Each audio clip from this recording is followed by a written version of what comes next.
Now here is a practical technique. The first thing you do, you must know exactly what you want in this world.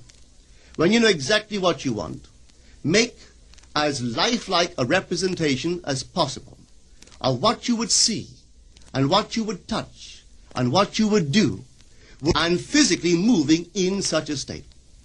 For example, suppose I wanted a home, but I had no money, but I still know what I want. Without taking anything into consideration, I would make as lifelike a representation of the home that I would like, with all the things in it that I would want. And then, this night, as I would go to bed, I would, in a drowsy, sleepy state, the state that borders upon sleep, I would imagine that I am actually in such a house, that were I to step off the bed, I would step upon the floor of that house. Were I to leave this room, I would enter the room that is adjacent to my imagined room in that house. And while I am touching the furniture and feeling it to be solidly real, and while I am moving from one room to the other in my imaginary house, I would go sound asleep in that state. And I know that in a way I could not consciously devise, I would realize my house. I have seen it work time and time again. If I wanted promotion in my business, I would ask myself what additional responsibilities would be mine were I to be given this great promotion. What would I do? What would I say? What would I see? How would I act?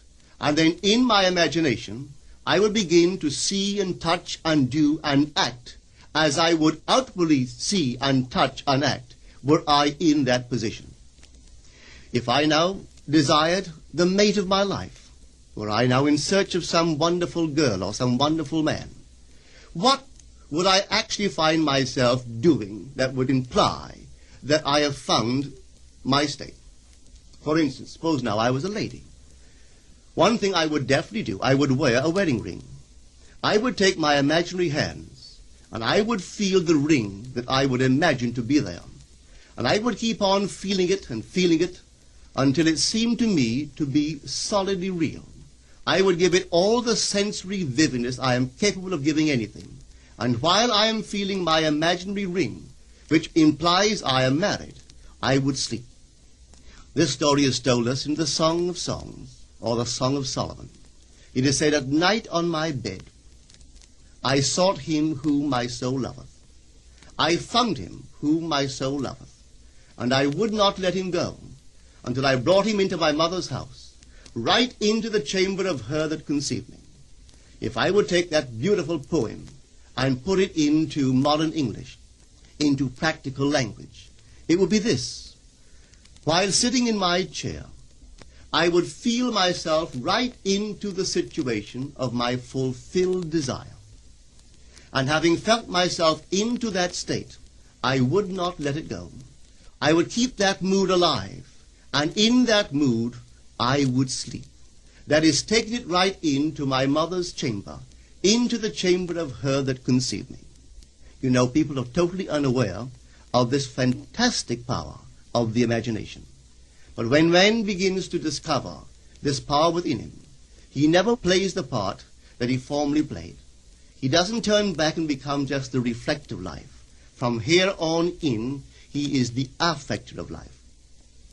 The secret of it is to center your imagination in the feeling of the wish fulfilled and remain therein. For in our capacity to live in the feeling of the wish fulfilled lies our capacity to live the more abundant life. Most of us are afraid to imagine ourselves as important and noble individuals, secure in our contribution to the world, just because at the very moment that we start our assumption, reason and our senses deny the truth of our assumption. We seem to be in the grip of an unconscious urge which makes us cling desperately to the world of familiar things and resist all that threatens to tear us away from our familiar and seemingly safe moorings. But I appeal to you to try it. If you try it, you will discover this great wisdom of the ancients, for they told it to us in their own strange, wonderful, symbolical form.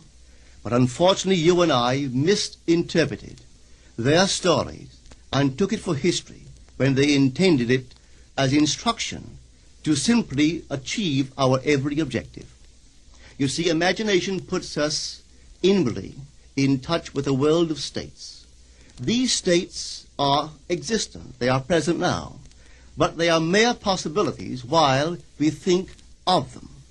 But they become overpoweringly real when we think from them and dwell in them. You know, there's a wide difference between thinking of what you want in this world and thinking from what you want. Let me tell you, when I first heard of the strange and wonderful power of the imagination, it was in 1933 in New York City.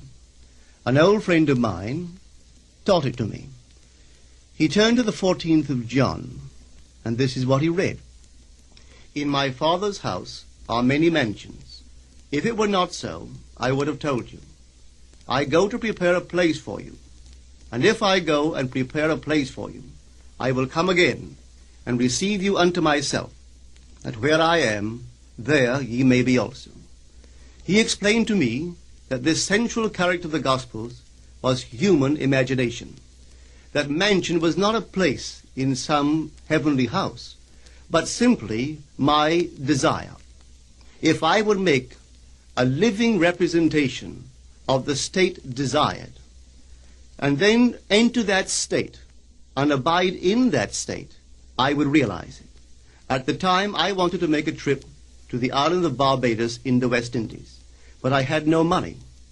He explained to me that if I would that night, as I slept in New York City, assume that I was sleeping in my earthly father's house in Barbados, and go sound asleep in that state, that I would realize my trip.